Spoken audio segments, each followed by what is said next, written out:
It's weird seeing that. Hello, friends and family, because let's face it, those are realistically the only two groups who watch the stuff I make.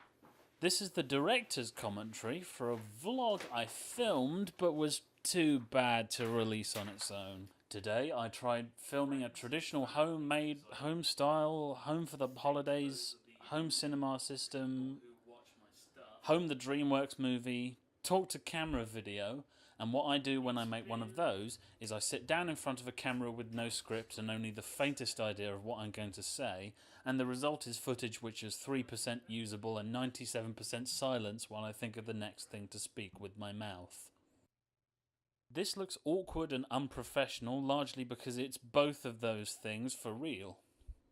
I called it Where I've Been because it was meant to be an update video where I also recapped a potted history of my time in education and what I plan to do next.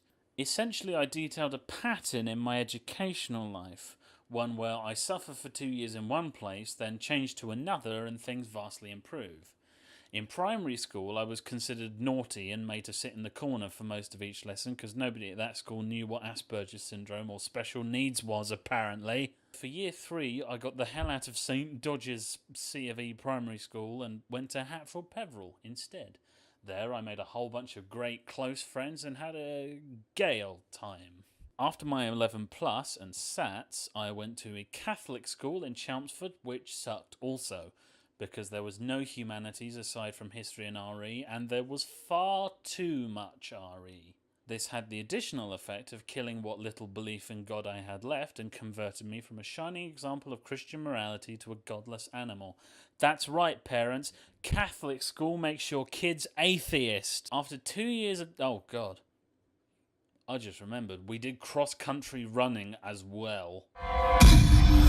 After 2 years of being almost bullied but not quite, and making only about a couple of real friends, shout out to Callum, I moved to Suffolk in summer 2011. We were originally going to move much earlier, but we all know what happened to the housing market in 2008. Economic insecurity is terrifying. Good job my parents are fairly well off currently, or I'd be straight effed. Now f*** off. When I was moving, something very special happened. I was first moving up to Suffolk. It helped me get sort of like a step up because I was doing the first Romeo and Juliet summer school, and lots of people from the school I was about to go into were also in that. So I'd made friends with all these people during that, and that gave me a tremendous head start coming into secondary school. It was originally bright blue, but it sort of dimmed to a sort of seaweed green. It fits in with the madness of the character, I think. Yeah. And on that note...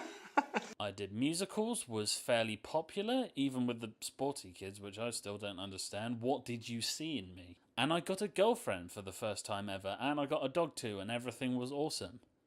Everything is cool when you're part of a team. Everything is awesome. I went to City College Norwich instead of sixth form after that, as sixth form didn't quite have what I wanted to do at the time on the form. One problem was this, as I got out of touch with most of my school friends, and while I made a few friends in college, it was nowhere near as substantial a number. And then, 2016. 2016! The first warning sign that things were about to get unfathomably worse is when David Bowie passed away. Not a whole lot of time after my girlfriend ended our relationship. Now buckle up, it's time to ride the downward spiral. We tried to stay friends after, but I ended up pushing her away because I was so utterly distraught, and I only had eyes for my own self-pity at that time. I got very depressed and used food as self-medication. I currently stand at a 22 stone. I can remember almost none of 2017. I think the lowest point was mid-January of this year. I had an argument with my parents over something trivial, I think, and I shaved my head on impulse.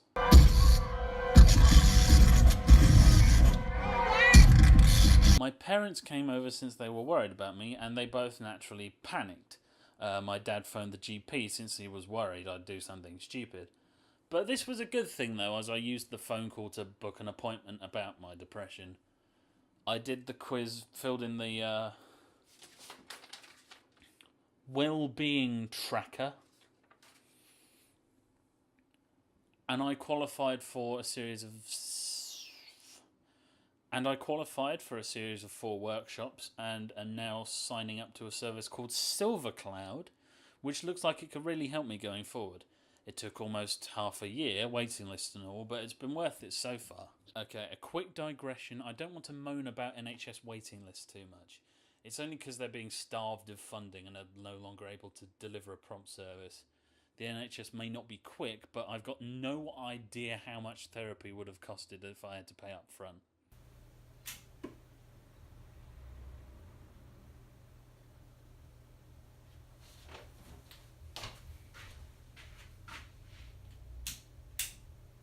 Oh yeah, the people I met at university. There's only about 10 people on my course, or at least I think it was 10 people at the start. I think there's now like 9 or 8, and most of them live on campus, so it's the same with college. They're fine people, but I haven't really formed the close day-to-day friendship that I so crave. So I'd like to start making things for putting out on the internet again. I've got a few half-made plans, such as a podcast about British children's TV, from like the Hoobs to Dick and Dom in the Bungalow and My Parents Are Aliens and all sorts of stuff I watched when I was younger. Mona the Vampire, Penny Crayon, I don't know. Horrid Henry. There's tons. I feel like I need to do more than one thing or I'd get bored pretty quick. So if I was sick of one project, I could bounce to another. I got ideas for films, videos, podcasts, music maybe. I'm experimenting with Game Maker Studio 2. Even vague notions of a clothing line. How much of these I do, I've no idea. Hopefully some of them. And I'd like to reconnect with friends I may have neglected in the past. I'm still here. I may not be the exact same person you knew, but I'm sure you'll grow to like the person I'm trying to become. I'm working on getting happy again. I'm focusing on things that bring me actual joy, like one example is the music of Sophie. When I first heard it, it was like nothing I'd ever heard before. March this year, I went to a live show in London's Heaven nightclub. I'm sick of being depressed all the time. I want to be happy again. I'm a fundamentally optimistic person, even though the universe seems to be really testing that out, seeing how much it can twist and bend it, but it's still there. I want to bring that out again. I want to be a person people like being around. I want to create things that people like to watch or hear or whichever. I want out of these identity crises. I know what kind of person I was, but I don't really know what kind of person I am now. But maybe what's more important than that is the kind of person I want to be. Thanks for listening to my story.